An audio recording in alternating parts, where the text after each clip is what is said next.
Welcome, welcome, welcome, everybody. We have assembled the Voltron book force. We are here.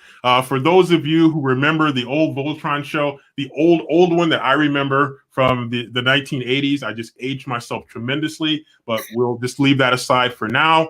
And then the newer versions of Voltron that some of my younger brothers and sisters probably more likely remember. But we are the Voltron book force, and we are coming together for the first in hopefully a long series of collab videos, productivity sprints, where we can all have fun, be productive, chat it up, and interact with our beautiful BookTube and AuthorTube communities. So with that, I am Sandy Golston, and this is my BookTube TV channel that I've had for now coming up on a couple of years now, about 1.5 to 2 years. It started out as my backup channel, and then I decided to put books and YouTube together, and voila, here we are today. And so I am pleased to have my fellow Voltron Book Force members here. Margaret, as we represent the entire continental United States. We have the West Coast, we have the East Coast, and we have the Midwest. And so I am sorry. That's a perfect segue into our introductions here. So I will throw it to Margaret from the West Coast to get us started, as she threw up the West Coast sign. So yeah. Throw it up for the West Coast. I just read a book that was all about like gang life, so I guess I'm still there. Hey everybody, I'm Margaret Bernard. Thanks for stopping by. I am an author living in Portland, Oregon, and loving it here, especially when the ice storms come and go. I like to write historical fiction. I've got 5 books out. I'm working on number 6, and I love the 19th century. It's a big century. It's got lots of room for everybody. So I hope you will love to come and join me. I'm working on a project now, plotting. Here's my, there we go. Here's my like plotting board in pencil. Because wow. So it's all very faint, but all the research stuff. So that's what I'm going to be working on today. Research holes and structural stuff, because that's my weakness. Oh, nice. Oh, I like it. I like it. I like it. So good stuff there. And for people who might want to question this, and you and I have gone on this about what is the cutoff line for historic fiction, because I was trying to remember what your cutoff year was for historic fiction, because I came at you with historic fiction being in the 1960s, and you thought that was just a bit too modern. So no, 50 years. 50 years? Yes. Ooh, that's right. Historical Novel Society, and they have as their definition 50 years before the present day, so that it is more research-based than memory-based. Okay. Oh. Okay. Yeah. Actually makes a lot of sense. Yeah, I hadn't thought of that before, but I was like, oh yeah, I guess if you start really late, you could go on memories. But yeah, that's the attempt, is that you're doing the research to recreate the time rather than remembering back to your childhood and like that rosy hue of like, oh, this is what it was like, when it's nothing like the reality. So yeah, do the work. I'm with you. I'm with you there. I love it. I like it. Now we're going to go to the East Coast and throw it over to Steff, Coffee Over Apples. Hey guys, my name is Steff from the channel Coffee Over Apples. I am an artist and booktuber based right outside of New York City. I'm in New Jersey. Some sprints you might see me painting, but today I will be reading because I need to catch up on some of the book club stuff that I have going on, because I host a sci-fi book club called the Interstellar Club. I also host a manga book club. And I'm also co-hosting the Cosmere Brandon Sanderson read-along this year. Ooh. Our February live show is next Friday. So I have quite a bit of catching up to do on that. But please feel free to come over and check out my channel. My favorite genres are horror and sci-fi and fantasy. So here's the question. Now, I just finished my first Brandon Sanderson book. Okay. And that was Elantris. And now I need my next Brandon Sanderson book. So, Steff, based on what you know about me, If I'm going to read another Brandon Sanderson book, what direction do I go? Because I went and started looking through Brandon Sanderson books, and there's a lot there. There are a lot. Well, to be honest, Elantris was the pick for January. It was the first Cosmere long read, and I didn't participate that month just because I had an overload on other books I needed to finish. So right now we're doing Warbreaker, and this is my first Brandon Sanderson read. I'm about halfway through, and I am enjoying it. I would say it's very it's not as dark as I thought it was going to go. I'm not sure how dark Elantris got, but it's got great world building. The magic system is pretty interesting because it's based off of colors. It kind of got like if Game of Thrones wasn't that dark kind of vibes. If Game of Thrones was more magical and less people died, that might be this. So I might suggest this, but I'm not done yet, so I'll let you know as soon as I finish. But one of the other novellas that we're reading, which I'm going to try to get through today, is called Shadows for Silence in the Forests of Hell. And I don't know anything about it, but that name is so epic. That is very well done. I like that. Hell, interesting. I wouldn't think there would be forests in hell. Forests are so lovely. I feel like forests would burn in hell or something like that. I don't know. But I'm not as versed in Sanderson yet, so I don't feel like I can give you an accurate representation or recommendation. But what did you rate Elantris? I rated it. I was waffling on it. I actually just finished it this morning, so I was waffling on it. I went to 3, and then I thought about 4. So I don't know. I guess that makes it 3.5 or something. Do you read other people's reviews? Here's a question.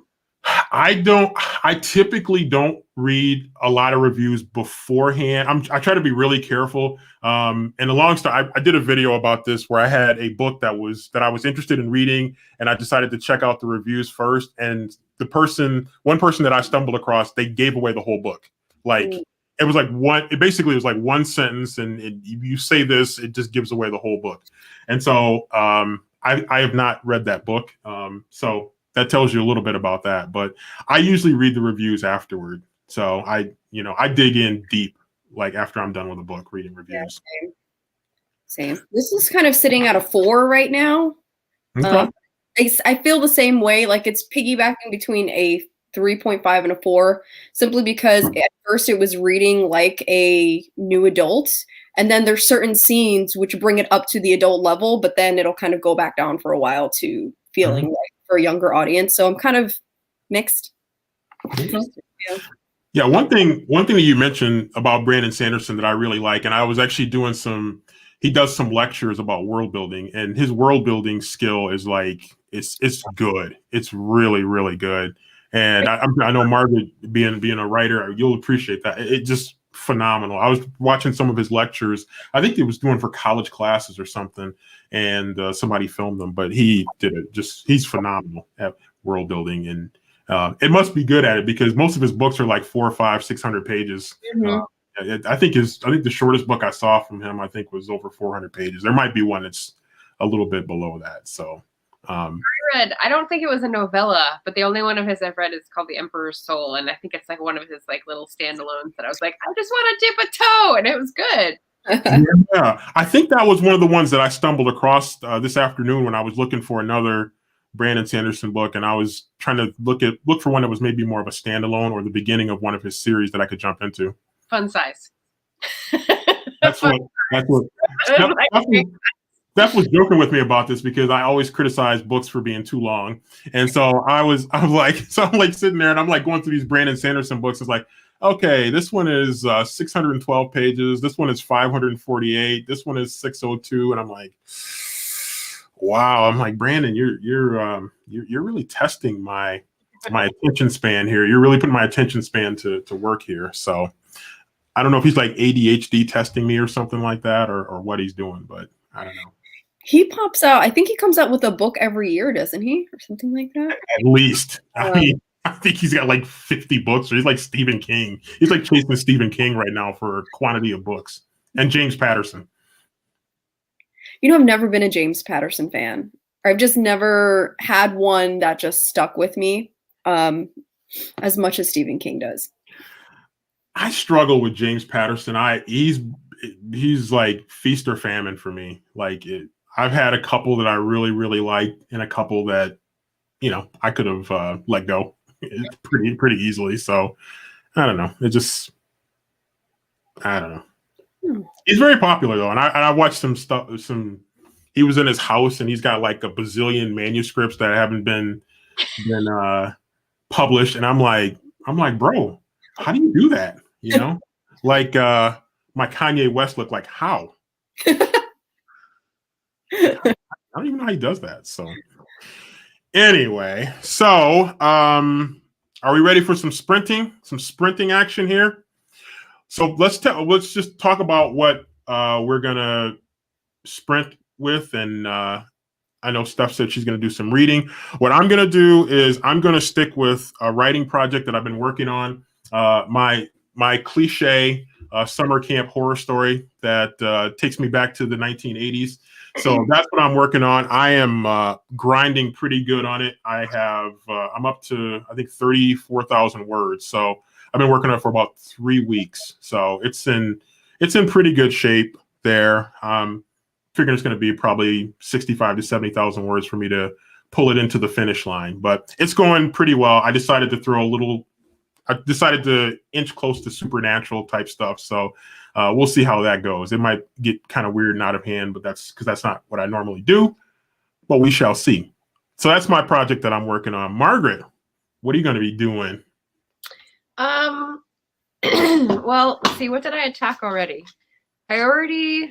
Actually, no, I still need to finish. So I will be doing some reading as well, because one of the things that I tracked down, I'm trying to get some text from a speech to quote in my book. Oh. So the World's Fair in 1893 in Chicago, famous for the Devil in the White City, right? Mm-hmm. But I want to get a speech that Frederick Douglass made while he was there, and a speech from another woman from the city that she made while she was at the Women's Congress. And there are these two things that I'm just like trying to track down and take an interesting quote that will reflect something meaningful back on my story to the character who hears it in the building. And I haven't found it yet. So I'm just like reading through hundreds of pages of all these people's speeches. Oh, you are going hard. Wow. So I'll do some of that reading. Yeah. Yeah. Stuff you're going to be reading? Yep. I hope you find it, Margaret. I know, I'm like, please, Florence Kelly. Well, I know what we're going to do. In 20 minutes, we're going to jump all over Margaret and see if she either had a profound thought, or if she was just in a reading groove so good she was just enjoying what she was reading. And we shall go. So we can double team Margaret here in about 20 minutes. All right, let me get the handy dandy clock on up here a little bit here. Let's see if it's going to cooperate with me. All right. So we got the clock going here, and we're going to go hard in the paint for 20 minutes. So I'm just ready to go. You guys will get used to all the sports cliches I'm going to throw at you guys here. So I get that one. I get that one. That's like the free throw zone, the paint. Yes. In the paint. Yes. I love that. I'm going to convert you into like a big time sports person by the time we're all done and under the ground. So we'll see how that goes. All right. So let me go ahead and I'm going to hit the start button and go ahead and get into your productivity groove right now.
The intense ringing of the bell has awakened us.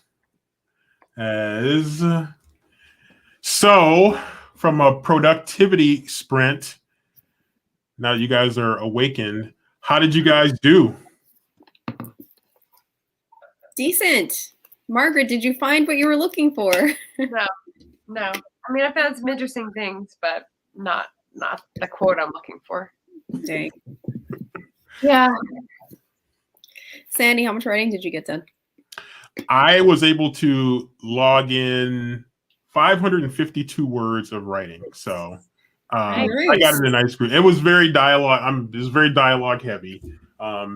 My camp counselors, they have arrived at camp, and everything is just so beautiful and innocent and sweet right now. It will not stay that way, but it is right now. So Writing out of order? What's that? Are you writing out of order?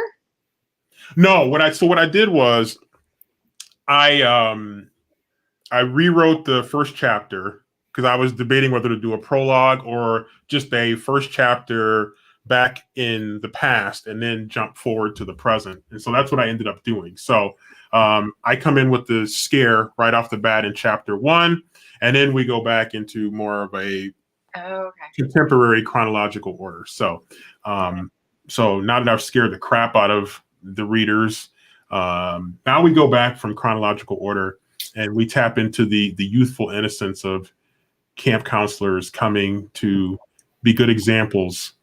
I mean, they're sinners too, don't get me wrong, but yeah, I mean, they're high contrast. Nice. So yeah. So we'll see how that ends up going. But yeah. So the other thing that I had on my list that I put together for us is books that we are currently reading, and you guys are reading. Yeah. And I'll start by telling you what I am reading. And I am reading 2 books right now. One is a Kindle book. It is a novella. It is called The Pink Pony: Murder on Mackinac Island.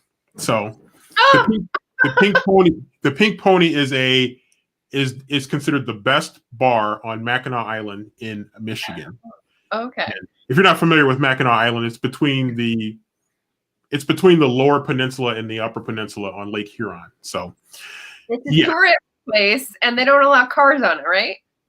Correct. Yep. Yeah. Yep. It's a horse and carriage on the island. You have to take a ferry from either Mackinac City to get to the island, or from St. Ignace from the upper peninsula to get to the island. So it is pretty cool. So that's really cool. Yes, it is. It is really nice. It's known for, they sell fudge. That's like one of their big things. Mackinac Island fudge. It is. Just make sure that you've paid down your credit card when you go there, because it's a little bit pricey.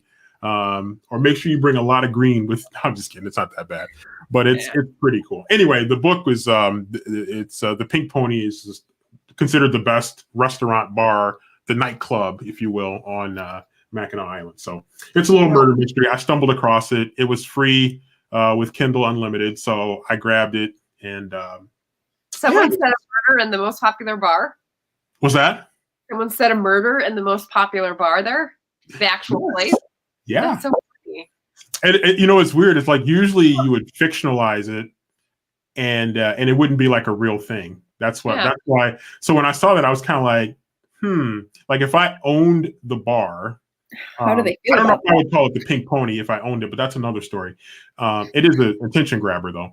I'd wonder how I would feel about that if I owned a real place and somebody set a murder there. Yeah. Like for real. If they're the most popular bar, and this is free on Kindle, they're probably more popular than the book is. So I'm pretty sure they don't have to worry about it. But if it ever gets reversed, they'd probably be happy for the publicity, right?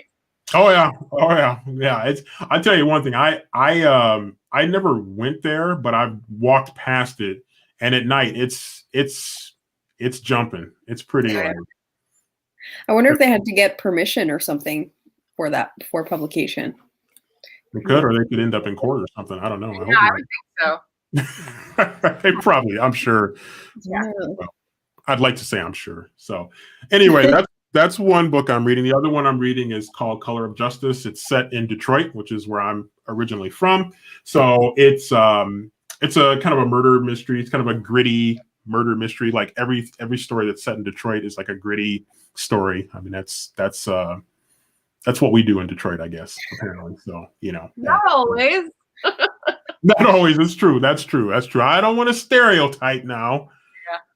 Those of you who may be thinking what you're thinking about my hometown, show us some love here. So anyway, those are the two that I'm reading right now. I just finished Elantris, and I finished An American Marriage. Steff, we were talking about that. I finished that. I need to know what you think. It was intense. Right? When you think of the criminal justice system, what it can do to families, when you have a person that's innocent and goes to prison, and how it can destroy the relationships that you've built, and it was gut wrenching to read. I knew it would be, but it was intense. It's one of the most intense books I've read in a long time. Mm-hmm. Yeah, I shed a couple tears reading that one. It's just it's all too common, and that's the hard part about it, is that as much as I'd like to think it was a fictionalized story, it's really not. No, yeah, it happened. You're right. It happens every day. That was and I think I might have talked to you about that in the comments on the one video I was talking about it, and I was reluctant to read it because I've just been like this avalanche of these kinds of cases that just weigh on you. Me as a Black male, when I go out and do photography, I'm like, aware of my surroundings and what could happen. And so it's limiting, in terms of photography. People are always like, oh, hey, why don't you go to this small town and do this and go here and do that? I'm like, let me think about that. Yeah. So, yeah. And then with some of the cases, the high profile cases that have happened, it's timely, maybe in a good way, maybe in a bad way. I have a friend. You should take your white friend. I was a white friend. We went to small town Virginia for a barbecue road trip, and she's Asian, and she said, "You'll be my shield of whiteness," and I was like, on board. Oh, this is like 10 years ago now, but yeah. That's interesting that you had that, because when I first bought my house, there was a repair that I needed. And I had a white friend, and I said, how about if I have you pose as the homeowner when the contractor comes to my house, and then you can negotiate a really good deal, and I'll buy you a case of beer, and we can have some pizza, and we can just live it up. Because I'm like, yeah.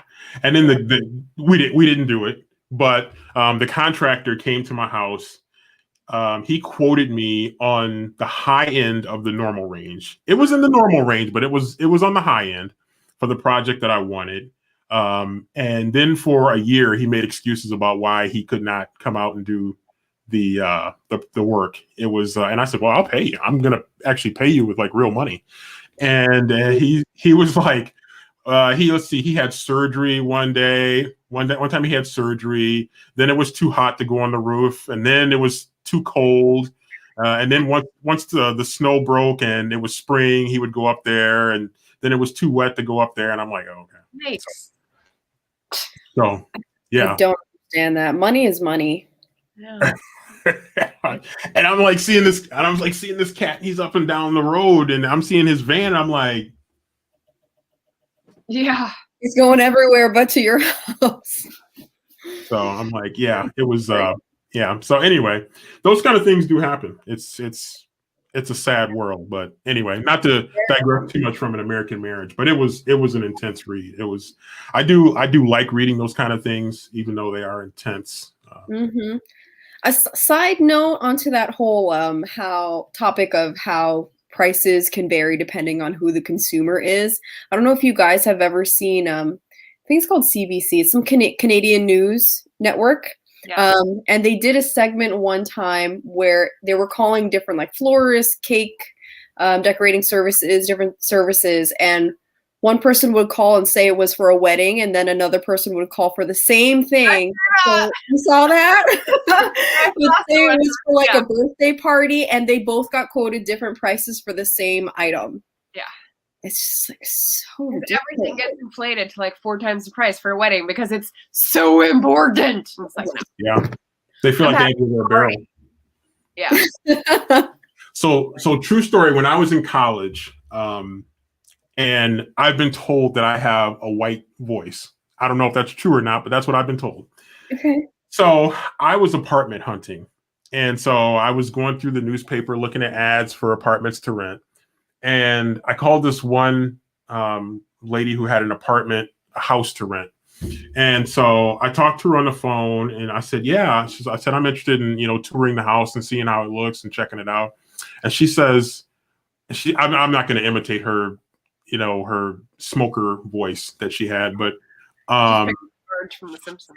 Yeah, that's not too far off. She's like, yeah, I could let you go in there right now. She said, but there's some black guys in there that are working on the place. And I'm sitting there like, if she only knew who she was talking to. Wow.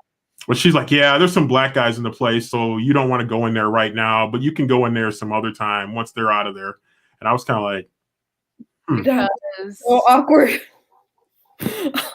Like it's one of those things when you're punched in the mouth with racism, it's like everybody says how you would react, but it's like it can be so stunning. I had a professor that said the N-word in class once, and I was kind of like, what? Please tell me they were quoting some text or something like that. It wasn't. No. I'm not going to tell you what he said, but it was not good. And then I came into class the next day. It was a Monday, Wednesday, Friday, 50-minute lecture. I came in class Wednesday, and I was getting ready to rip his head off in class.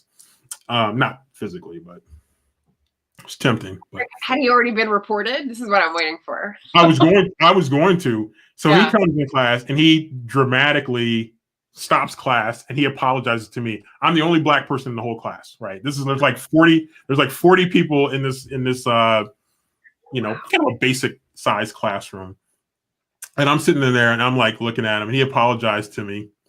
And I'm like, I should still report him. And anyway, it was just like, I've got other examples like that, sadly enough. So yeah. It's so ridiculous. I totally understand that. Something that stuck with me, I think this happened in like sometime in high school.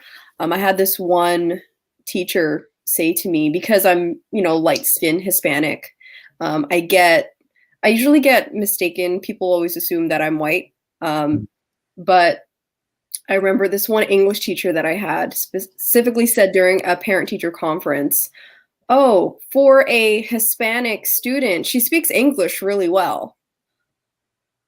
What? My mom just absolutely lost it. But like, yeah, I didn't have anything to do with the conversation. Absolutely nothing. Hi, guys. Hi, Steff.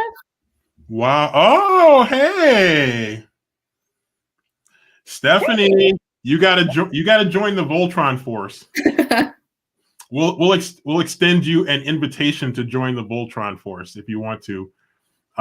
She's really cool. She reads some really cool stuff. It's one of the booktubers that reads a lot of the same stuff that I read. So it's like cool. Really, really cool. She reads I don't think I've checked out her channel yet. So I was just watching Steff's most recent video right before this live show. So you should check her out.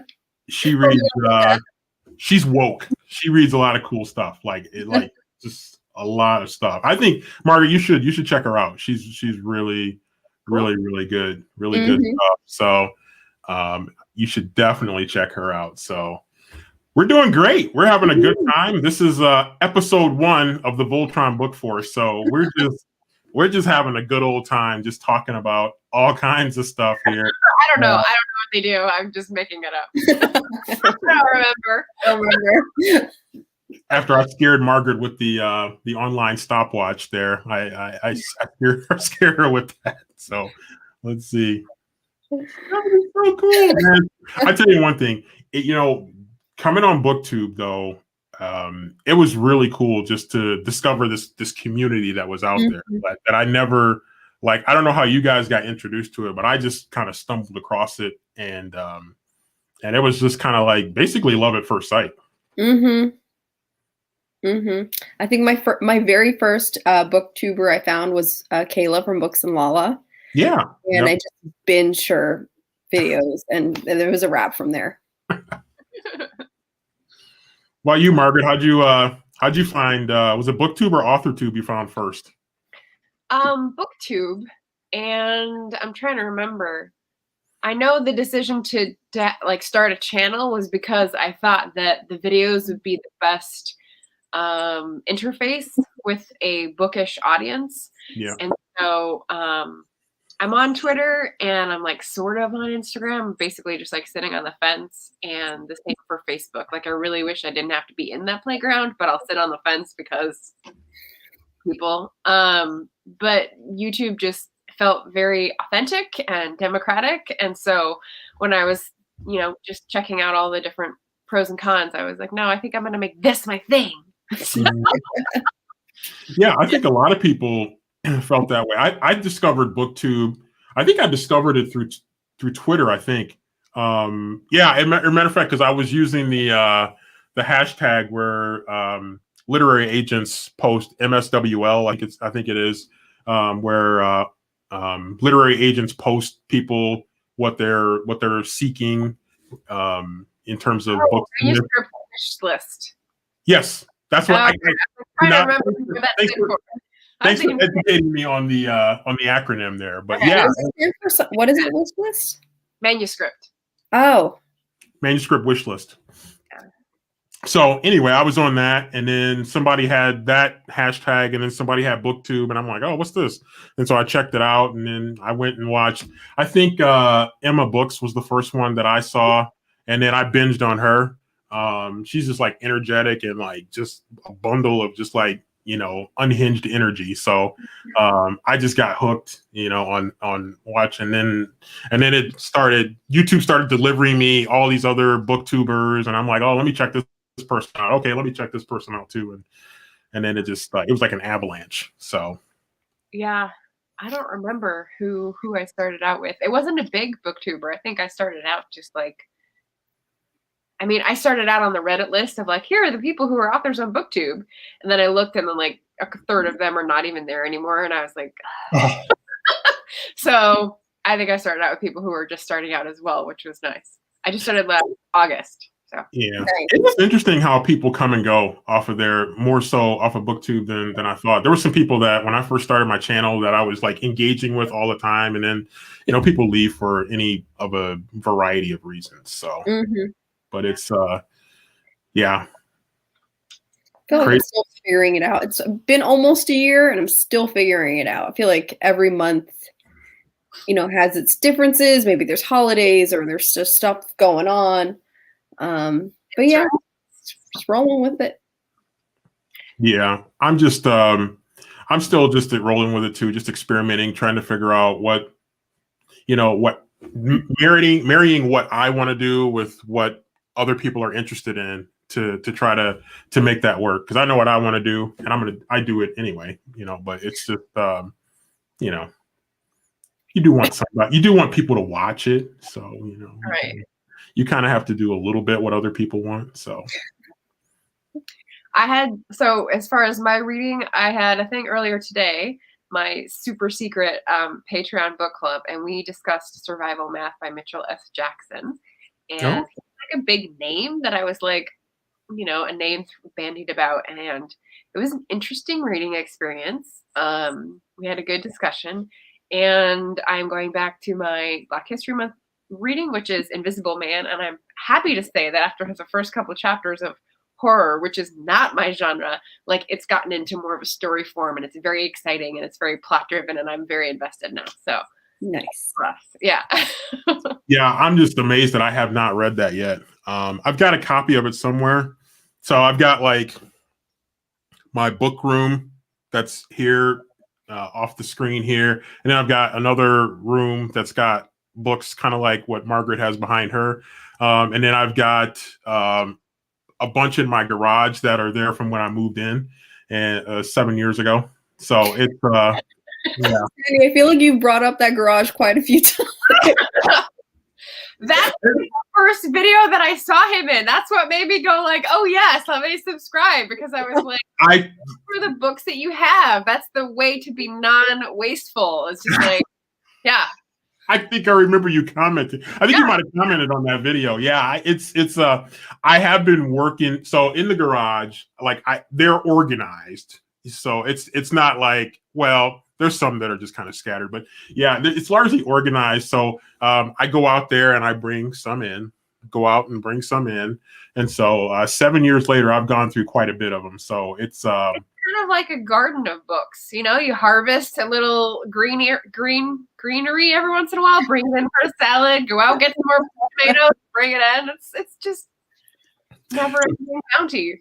The funny thing about it, though, is that if you come up to me, you ask me, do you have this book? I can tell you, yes, it's in the basement. It's or it's in this back room here, or it's on that bookshelf, or it's in the garage. I can tell you almost exactly where it is. You know, that's a tag, right? That's a challenge. Do you have this book? Have you seen those videos? There's like a timer where you set yourself and you have to like find something with certain element or find something with this. No, I've not seen that one. Is that it? It is. Do that. I may have to do, well, I don't know if I have to run out in my garage. That might, I have to, and this time of the year might not be good for that with like 2 feet of snow out there on the ground.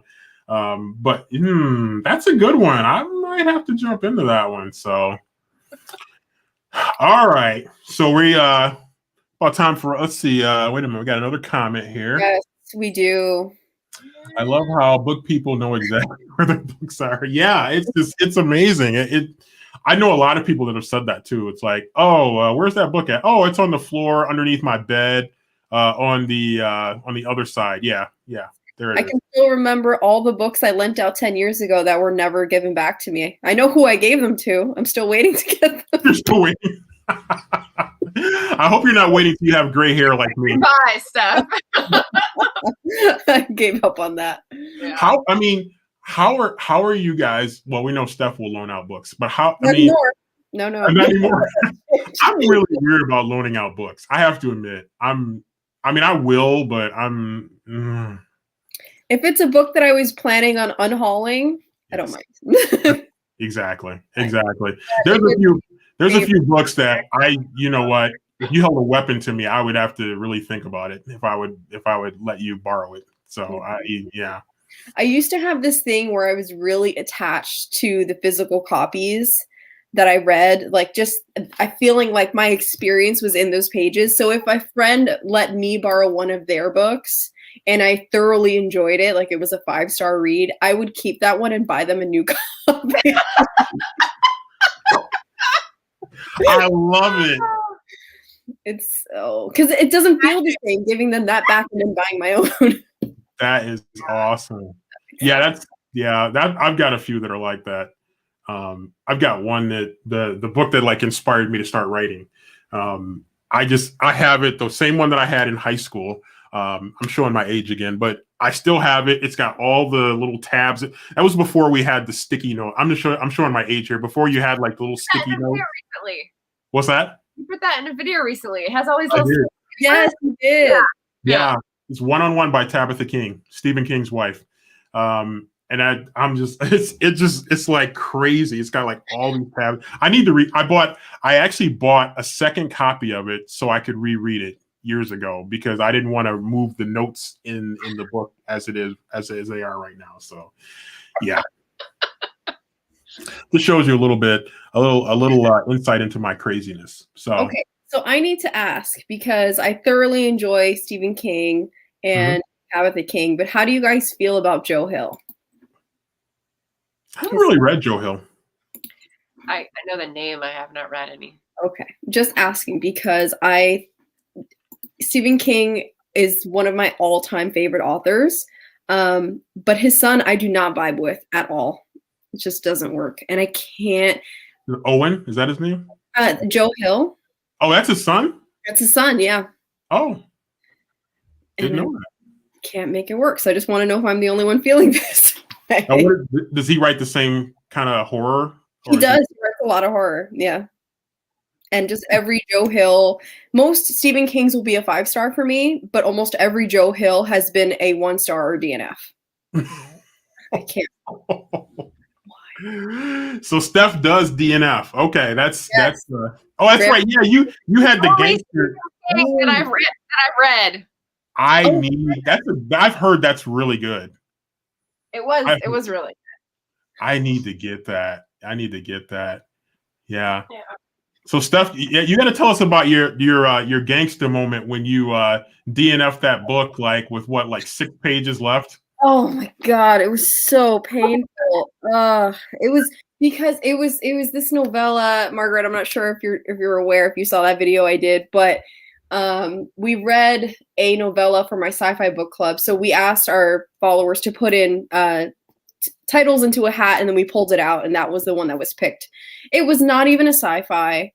I don't think that having guns in the storyline counts as science fiction, or elevators for that matter. But it was so bad.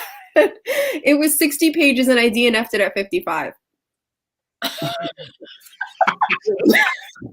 Couldn't take it anymore. That was awesome. When I saw that, I'm like, I got to comment on that one. So I put on there something like that was gangster, dude. It's horrible. 5 pages left. I'm like, wow. I'm like, you're my hero. No, it's crazy because I went to read the reviews after that on Goodreads, and so many people were saying, "Oh, this is better than her other book, Milkman," and I was like, "It is? Why?" Oh no, this is by the author of Milkman? Yes. Oh. Uh-oh. I have so many YouTubers that I follow that love that book. I haven't read the author at all, so I don't know. have no intention of reading Milkman. All right, let's see. Is my partner like Joe Hill more than King, but recently he's not liking his books as much. I'm gonna have to check out Joe Hill. I haven't seen him. So I take it that's a pseudonym, I take it. I guess. I don't know. I've never really looked into it. That is a great question. It's snack time. Oh, I get it. Oh, what you got? You got something good? Yeah. Just like snack mix I made myself. Okay, I have it up here on Google. It says that he dropped King and then took his middle name as his last name, as his pen name, so that he wouldn't be misconstrued with his father. But put a little. That's interesting. He wants to put a little distance by not using his given last name, but yet he's writing the same kind of stuff that his dad's writing. Yeah, and I saw a lot of repetitive similarities in the sense of, like, I'm not sure if you're too familiar with Stephen King's writing, but he makes a lot of like musical references, or not musical, but pop culture type references. Yeah, pop culture references. It just wasn't flying. Also, last year I got an arc off NetGalley because Joe Hill recently started a line of comic books. With DC. It's called Hill House Comics, and it's all horror genre comics. And so I thought, okay, this isn't his writing, but he's one of the producers of this segment of DC, so I'll give it a try. And it was horrible. It was one of the worst things I realized. You're in here. All right. Like, he picked it. It's just not working. Sorry. Wow. Yeah, I think I DNF'd one book last year, and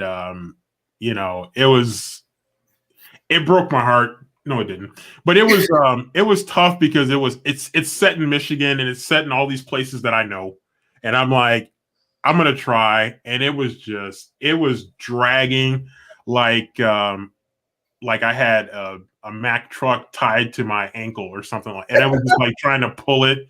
And then it was like the movie Saw, where I'm like, I should just cut my leg off and be done with it. So I was just like, I was like, oh my gosh. I'm like, it was so rough. And I'm just like, and I tapped out at like, I think like 80 pages. I just tapped out. I just couldn't do it. It was just describing everything in just way too much detail. Like a fork is a fork. I mean, it was like, it doesn't, you know, I don't know. I guess maybe there are fancy forks somewhere. I don't know, you know, like goblets and forks or something like that. I don't know. Like, I mean, well, you've got your salad fork, and you have your entree fork, and you have your pitchfork, you know.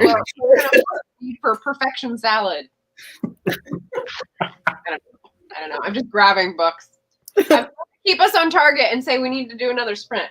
All right, it is sprint time. We're right past our time here. All right, let's go. All right, we're going to get sprint time going here. So let me go ahead and pop this back up on the screen. Thanks, Stephanie Bookish, for coming through. Hopefully you can hang out here for a little bit longer or pop off and pop back on. So, all right, here we go. 20 minutes. Hit your marks. Go.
Margaret, were you ready for that one?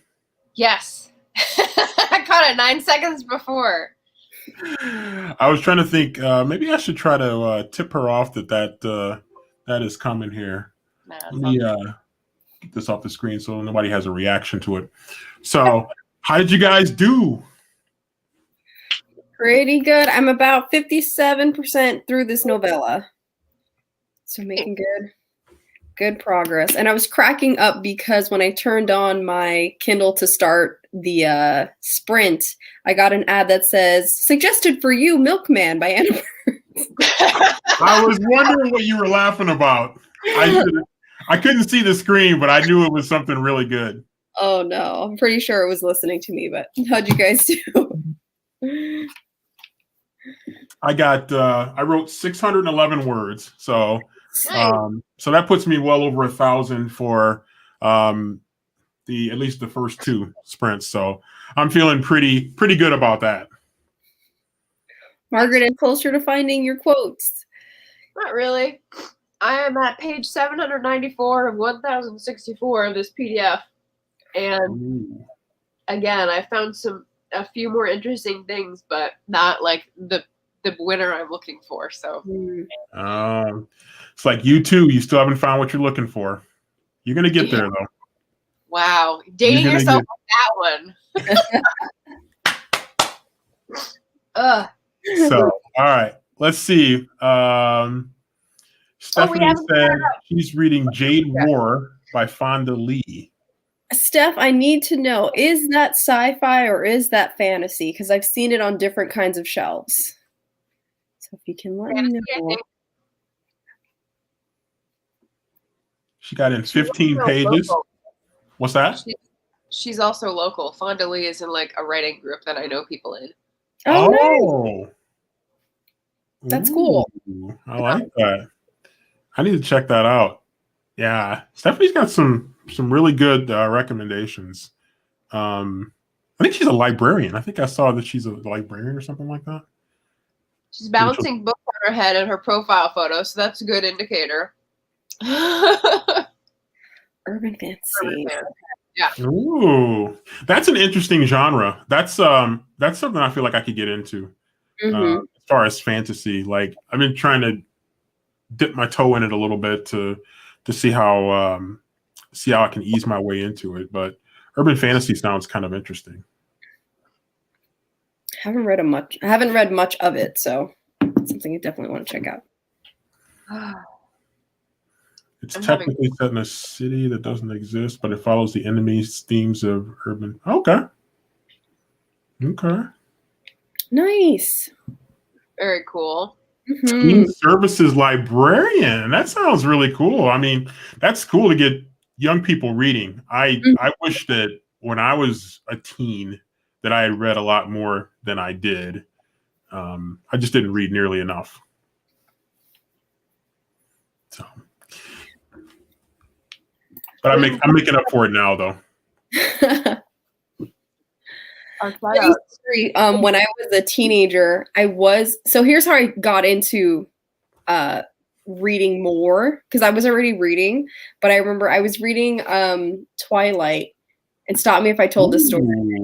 But I was reading Twilight and I walked into my English class and my English teacher took Twilight from me, locked it in her closet, and then gave me the stand.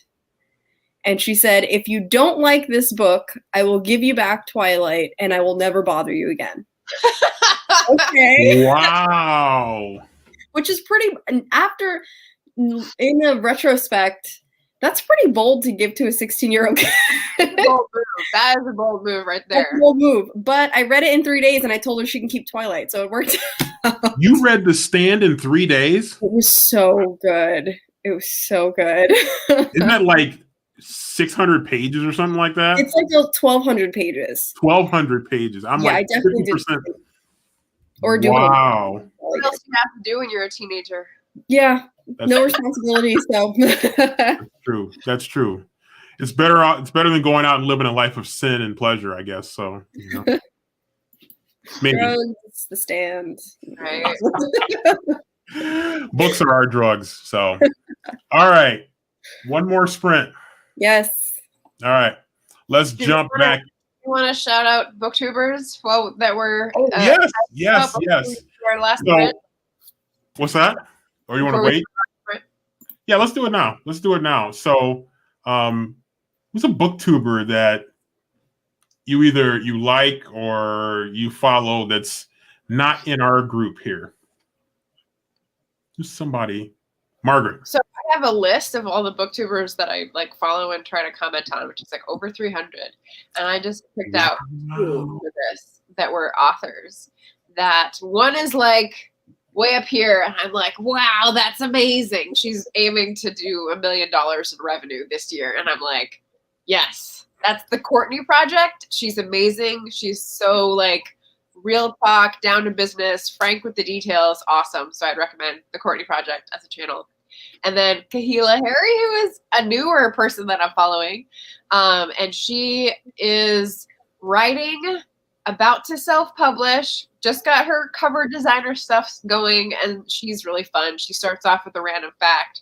She does these great videos. She has a great intro. She's like careful with the details, and I feel like she's going places, and I really like watching her videos. So nice. All right, I'm with that. Definitely gotta check those out. Put them in there. I'm trying to think. I'm thinking of like who is an instant click for me when I get a notification that's not in our circle. Definitely Ashley from Bookish Realms. I love Ashley's live shows. Just the topics that she discusses with her guests are topics that I would like to also cover. But after watching her videos, I'm like, what more could I possibly add? Because they were just so thorough. It's like fantastic. Who Another else? librarian. Yeah, and she's a librarian. Yeah. So really, really good stuff. As far as sci-fi recommendations, Books with Emily Fox has not let me down yet. Oh, yeah. So Heard of that one. Cool. All right. she's been around for a while, but she mostly reads science fiction. And so our taste has lined up on that. So I usually go for anything that she'll recommend. Nice. Oh, those are some good ones. Yeah, it's funny that Stephanie Bookish is on here because she was one that I would probably have named before we jumped on. But I've talked about her and because she reads a lot of the same stuff that I do, and just I get a lot of great book recommendations from her. Jessie May, I watch her a lot. I like her channel. She has like this sweet but great energy that she brings, and it's just kind of like really cool. And I've gotten some good recommendations from her.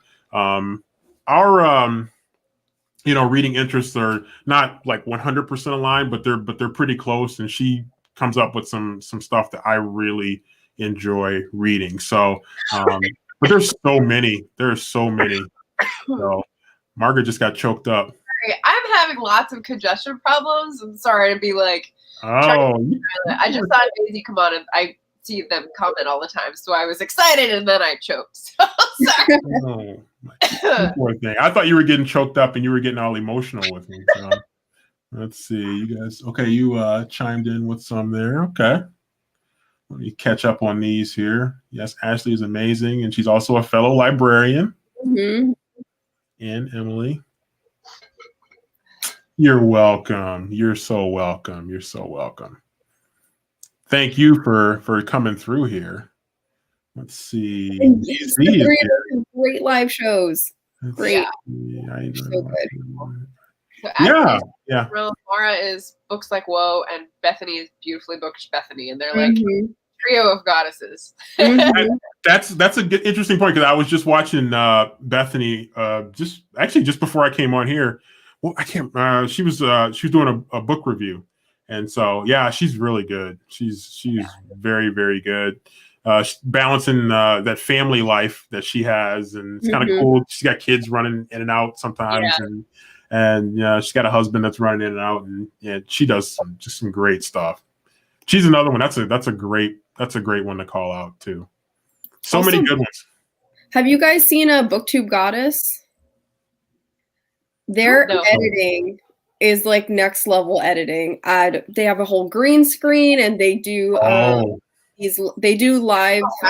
live sprints where they're actually putting on their makeup and their drag that they do in order to then videos. It's amazing, amazing artistry. The level of dedication. It's like, I bow down because it's fantastic. I got to step my editing game up a little bit. So, well, good. Let's see. All right. Question: does anyone enjoy? Huh? Good. Oh, good. Sorry. I was just gonna say, does anyone else enjoy watching reviews for books that you know you will never read?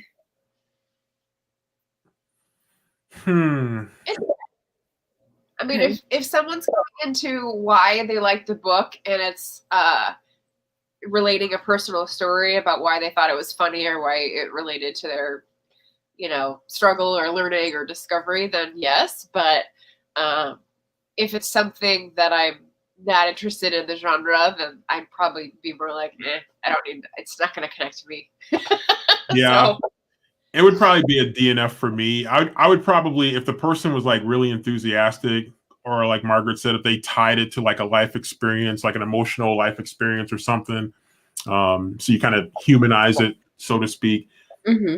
Yeah, I mean, I'd be willing to check it out. And sometimes, like I haven't always read a lot of fantasy and science fiction, but I would always, not always, but sometimes I would listen to, authors that I've heard a little bit about and I could maybe be interested in, that I could maybe be persuaded I might be willing to give it a try. So that's how that goes. Let's see. She must be talking about Ashley, Mara, and Bethany. I think that's what Stephanie's talking about. That she just found them. So good. Okay. Ready? The last sprint of episode 1. Let's see what ad you get when you open it up this time. What did I get? I got Vesper Flights by Helen McDonald. Oh, okay. She's H is for Hawk. She's like tortured memoir. Oh. They must think you want it. They delivered it to you. That might be a sign that you might need to try it. Even if you end up DNFing it, you might need to give it a try. So I don't know. After that Milkman ad, I'm not so sure. Okay. I hope that wasn't too traumatizing for you.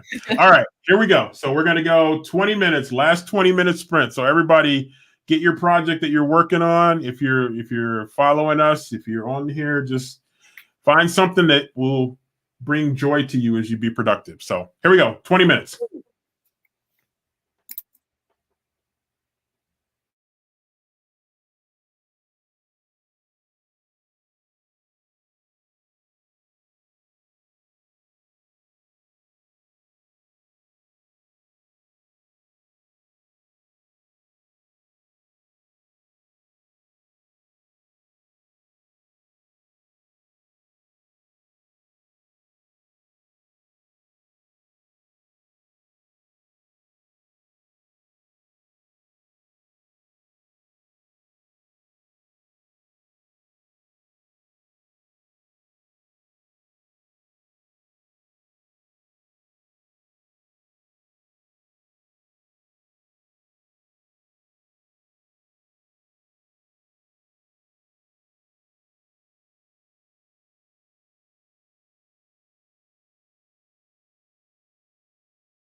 Everybody's so focused. Look at this. Man, you guys are just so intense. I was finishing up a chapter, so it's like, let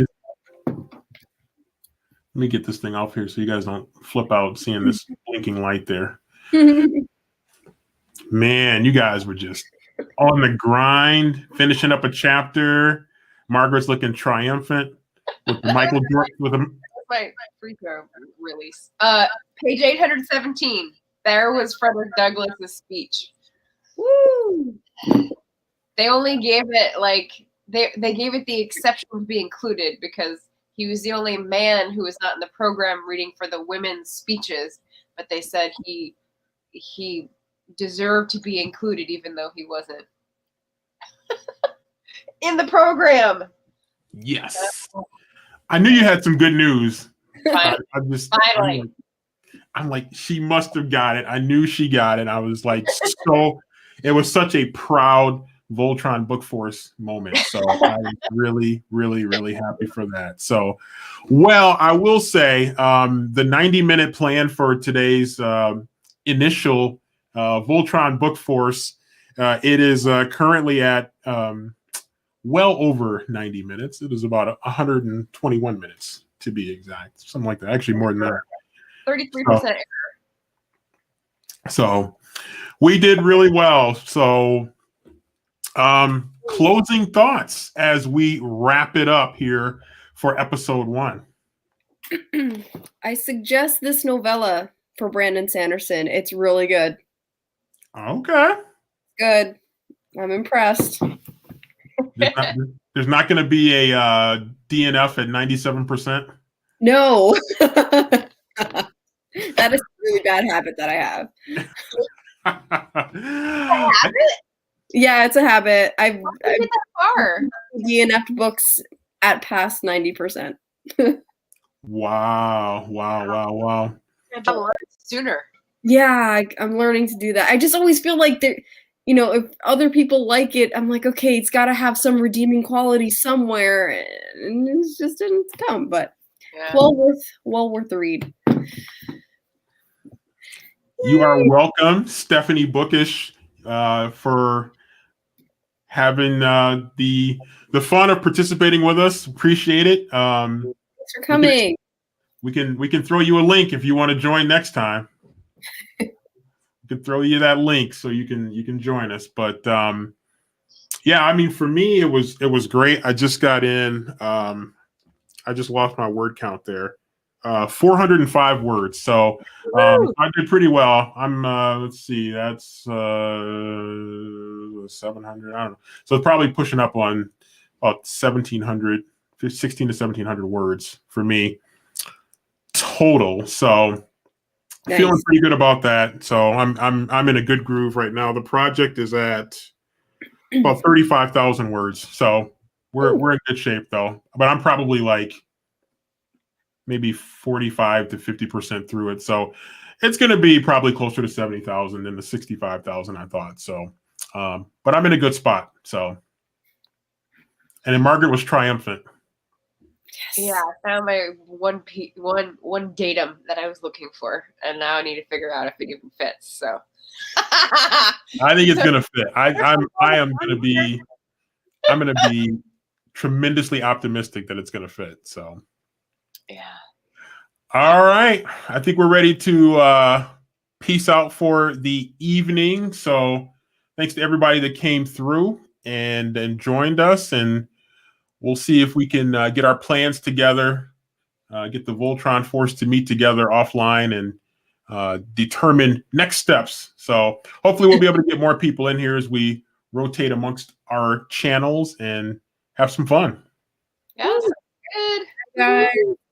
All right. So see everybody. Bye-bye.